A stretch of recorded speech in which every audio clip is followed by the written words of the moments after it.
Hey everyone, it's Night Horror here, and today I want to talk about my first clear of hard mode Dreadsail Reef, the first boss, the twins.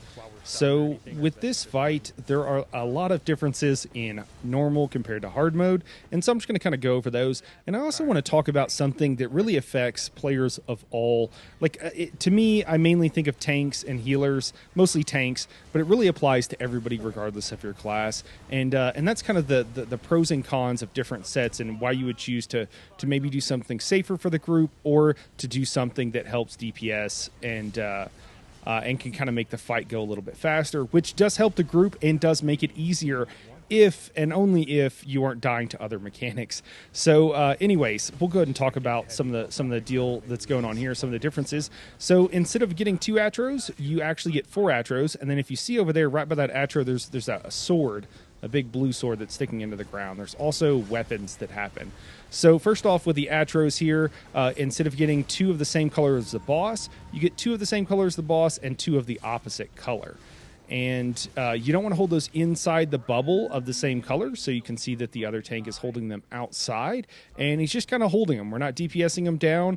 We are trying to kill the ones that are in the center, so we don't have to deal with them anymore, and then we have the teleport phase. Now what's going to happen is the other tank is going to bring those guys in when the fire boss comes down, and we're going to do the same thing we just did, which is kill the Atros and DPS down the boss of the same color at the same time.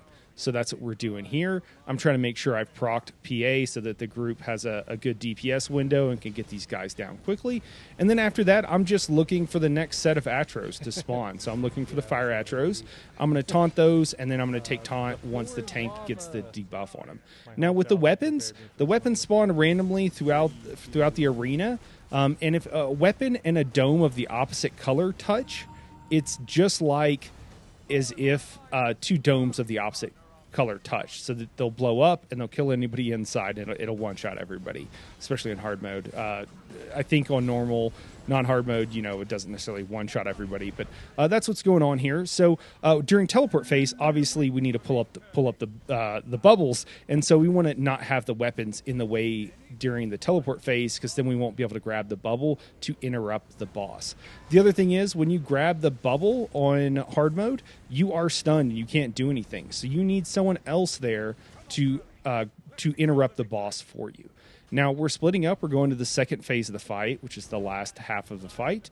And all the group goes to one side because there's 2 Atros still up. Remember how there was the first time? They're still up. They're just over there DPSing them. So everybody goes over there. The healer goes over there for a second to make sure the group, she's providing all her buffs to that side of the group.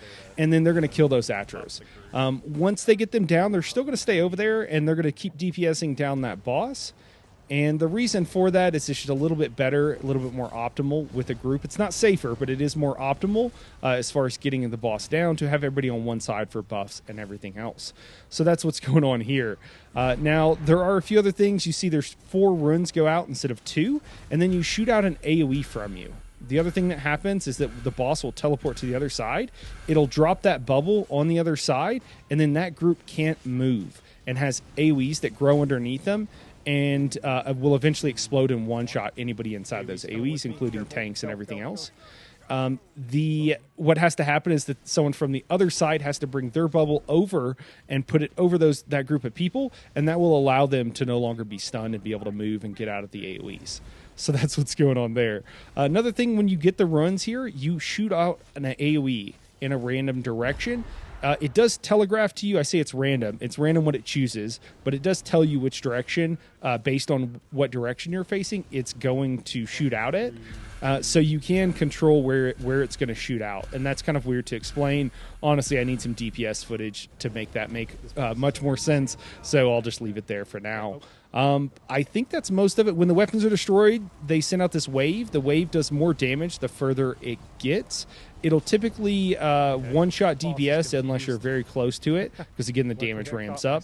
And will do a lot of damage to the tanks. If you have the debuff on you, like if I had the fire debuff from the fire boss, any touch of that wave, any tick will one-shot you, just like any other damage type of that source. So if you have the fire debuff on you, any fire damage will generally one-shot you, unless it's from like the hounds or something. Any of these AoEs that are coming across will one-shot you, that kind of stuff. So anyways, another thing you got to worry about. But the thing I want to talk about as far as for tanks and really, again, anybody, is that in this fight, I had been raiding for like 7 or 8 hours before we even started this run.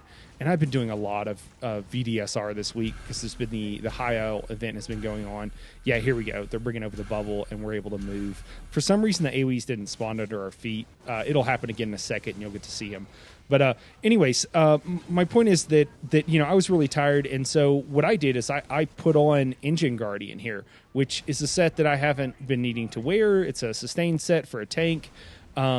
I also have, when I started this fight, my bar isn't as bad now, but when I first walked in here with this group today, or on this day, I had even more survival skills on my bar. And the reason for that is I didn't want to die and wipe the group, and I knew I was tired, and I knew I probably wouldn't be playing up to my full potential, I guess. And I see a lot of times tanks and healers and other group people not wanting to do this kind of stuff. There's kind of two ends of the spectrum. There's one group that wants to barrier spam every time you're in a trial, and they just constantly, every time they can, they pop barrier.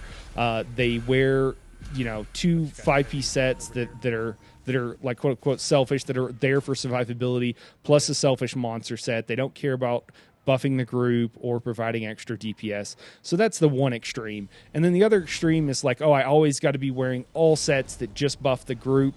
I should never put on a selfish set. If you put on a selfish set, whether it's a monster set or a 5-piece set, it's because you're garbage and you're no good, and you shouldn't need to do that. Okay, so both extremes, as you imagine, are wrong, I think. But, the thing is that you're constantly moving back and forth between the two. And that's the truth of the matter. When you're new to a trial, when you're tired, maybe you're struggling, you should put on sets that, if you need them, that will keep you from wiping the group, because that is the most important thing to do. And then as you get more comfortable with the trial, then you start putting on more group buffing sets. And another place I'm doing this right now is in our VSS hard mode. I hadn't cleared it on a tank. I'd only cleared it on a DPS historically. And so when we started off, I had kind of normal tanking sets on. Now I'm at the point where everything I'm doing is like, well, how can I buff the group more? I'll put on Spolder, whatever else I can do to help the group out. And even though it might be harder on me. And I'm able to do that now because I've done that trial a whole bunch of times, and my skill and comfort level with it has increased. And that's what we should all be doing. We want to buff the group. You want to wear sets that help out the rest of the team, but you don't want to do it to the detriment of the rest of the team. And it's a fine line. And some days you might go, you know what? I'm tired. I'm feeling off. Whatever is going on, buddy. And so you don't do it. So anyways, that's it for this video. You can see we did indeed get the clear, which is awesome. So we'll be back in here. I am still live streaming this group. We'll be working still probably on this first boss and then the Reef Guardian tomorrow, actually on Tuesday. Sorry if you're watching this video sometime in the future. All those live streams I'm sure will be up. But I just wanted to show this one. Is pretty excited and pretty hyped. And I thought it was a good opportunity to kind of share with everybody my thoughts on kind of the selfish sets versus group buffing sets and a good way of thinking about it and a healthy way of thinking about it. So anyways, guys, that's it for this video. Thank you guys for watching, and we'll catch you in the next one. Man. I mean, I've dodge rolled off the edge more than once, so...